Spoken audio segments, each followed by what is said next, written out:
لې دلیل شو د پښتونخوا د ځوانانو چې هغوی وایي افغانستان مونږه حصه نه پاتې شوی. صحیح ده. کله په دې سیمه باندې د پښتنو په سیمه باندې کله چې انګریزان راغلل نو هغوی یو کس را لېږلی و، د هغې کس نوم و ماونټ سټوارټ الفنسټون. ماونټ سټوارټ الفنسټون 1804 کې 1804 کې 1804 کې هغه کس د پنجاب نه د هندوستان نه افغانستان ته راتلو. د افغانان خلک یې کتل، په هغې باندې کتاب لیکلی دی. هغه کتاب تاسو ټول راغستی هم شئ، ویلی هم شئ، ځکه د دروغو زمانه ده.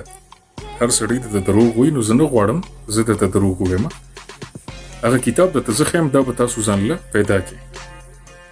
صحیح ده. دا کتاب به ځان له پیدا کړئ. An account of the kingdom of Kabul. An account of kingdom of Kabul. Mount Stuart Elphinstone 1804 کې زموږ سیمې ته راغلی. دا کتاب ټول ویلی شي. کوم ځای کې زما خبره څوک غلطه ثابتولی شي نو ښه پارتنر ویډیو کې وروره دا دې غلط و.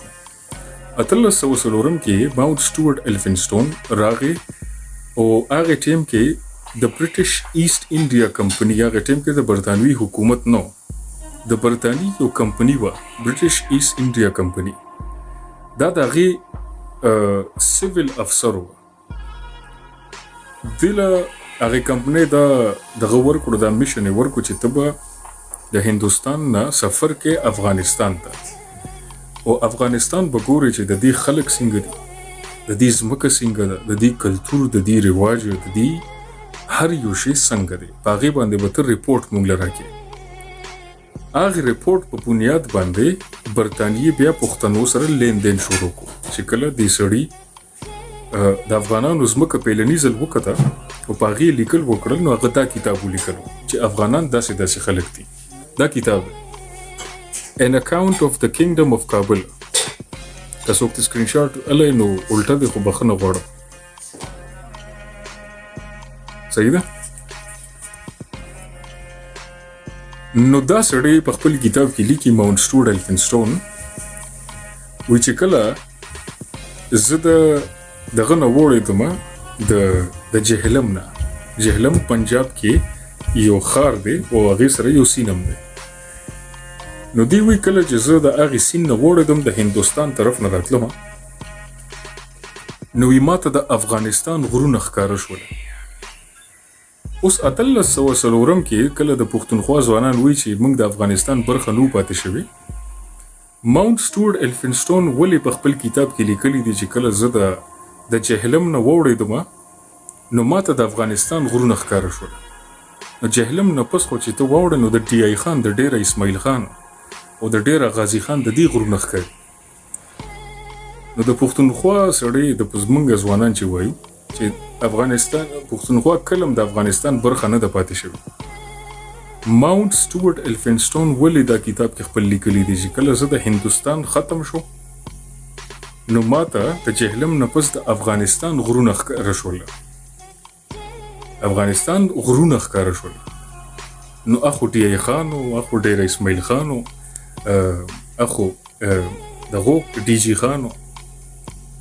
مطلب دا دی چې په 1804 کې دوه وطنونو، یو افغانستان او یو هندوستان. ماونټ سټوارټ الفنسټون 1804 کې وی چې دوه وطنونه دي، هندوستان دی او افغانستان دی. نو دا پیلنی دلیل شو د پښتونخوا د ځوانانو چې هغوی وایي افغانستان مونږه حصه نه پاتې شوی. صحیح ده.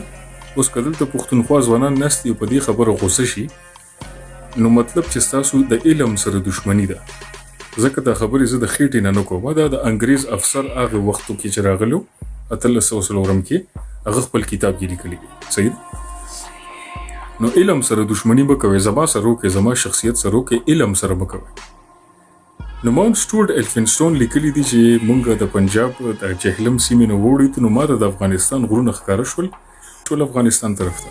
ماونټ سټوارټ الفنسټون بیا د افغانانو په سیمو تېرېدو، هغه کویټه ته لاړو، دغه ته پېښور کې بټبیر علاقې ته رالو، پیښور ته ولاړو، د پیښور گورنرانو سره ملو شو.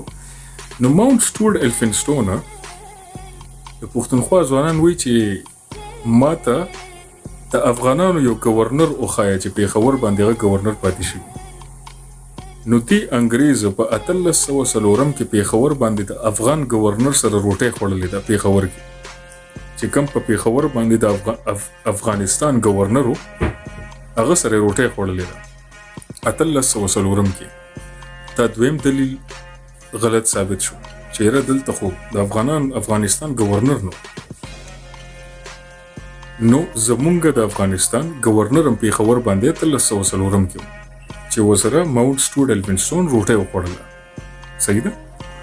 د دې نه دوه درې خبرې تاسو ته ثابت شوې چې دا دعوی غلطې دي چې پښتونخوا د افغانستان برخه نه ده پاتې شوې. دا تر جهلمه دې سینه پورې 1804 کې افغانستان